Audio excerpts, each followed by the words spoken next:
this morning, so Bernie Faulkner on Facebook this morning, he said he was going to start up, he'd been talking about starting up another band, a blues band, and he wanted to ask for names, suggestions for names. And so, but anyway, Bernie Faulkner, though, who is Bernie Faulkner? First, and Bernie was playing saxophone with me and the Scotchman. It was the first job that he had when he came out of Hazard, Kentucky, when he started at Eastern there. And Bernie, first time I saw him, he rolled up in a '61 Corvette Roadster, all looking cool with his pointy nose and his little, quirky smile and his little blue eyes and blonde hair, and, great personality, and his killer chops on the organ.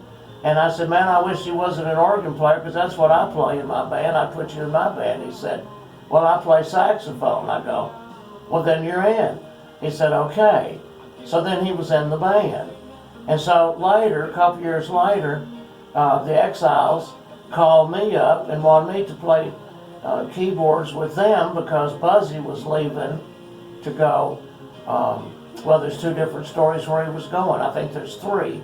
What they told me, Buzzy was going to the Cincinnati Conservatory of Music to study, advanced music theory and stuff. And somebody said he went to Louisville to be in some play or something, but that's not what they told me. But anyway, I said, I can't take the job, man. I'd love to. The Exiles was my heroes, I would gladly join the band. I said, I can't though. I said, because my father downstairs there, I still lived at home, in college. And I said, the old man, professor there at Eastern, I said, if I go down and tell him I'm quitting college to go out on the road with the Exiles, I said, why, he'd shoot me dead right there in my Weegians, for real. And I said, and if he missed, or I survived the wounds, there was Vietnam beckoning, you see. So I told them I can't take the job. And they said, well, I said, what about Bernie? They said, we don't need a sax player, we need a keyboard player. I said, didn't y'all know? I said, Bernie's better on the Hammond B3 than I am. They said, really? I said, yeah, so they hired Bernie. And that was history. He stayed with the band for 10 years.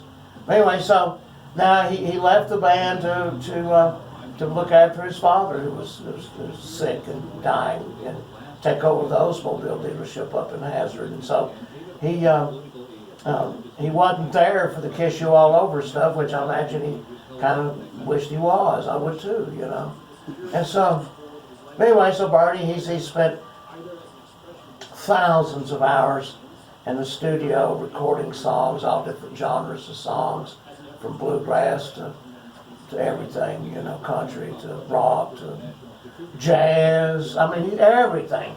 And like, he just keeps, he's a musician. He's a prodigy. He can play sax, he can play keyboards, he can play drums, he can play anything. And he's a recording guy too. He knows how to do all of that.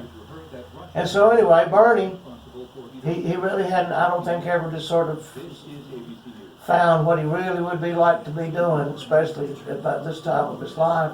But he said he's going to start this blues band, and he wanted suggestions for the name of it. And people was putting up all these. Some were good, some were stupid.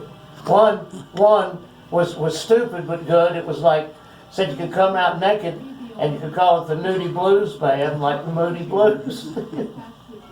And so there were some that were just stupid, and some were like decent. Like I said, there were some decent ones. I said, Bernie, you ought to call it the Bernie Faulkner Blues Band. Matter of fact, just call it the Bernie Faulkner Band. Don't even call it the Blues Band. Don't fence yourself in. The Bernie Faulkner Band. BFB. It's a BFD. Could be. It's your band. Bernie, you play, you sing, you do your thing. As I tell you what, I'll make you a deal. This goes back to the beginning, where we started. I said, I'll join up with you. I said, I got a bus. I can drive it. I said, I'll print the t-shirts. I'll write the story. I'll play some guitar if you need me to. Play keyboards when you're playing guitar. And we'll go do this thing. Bernie Faulkner Band. So that's my story.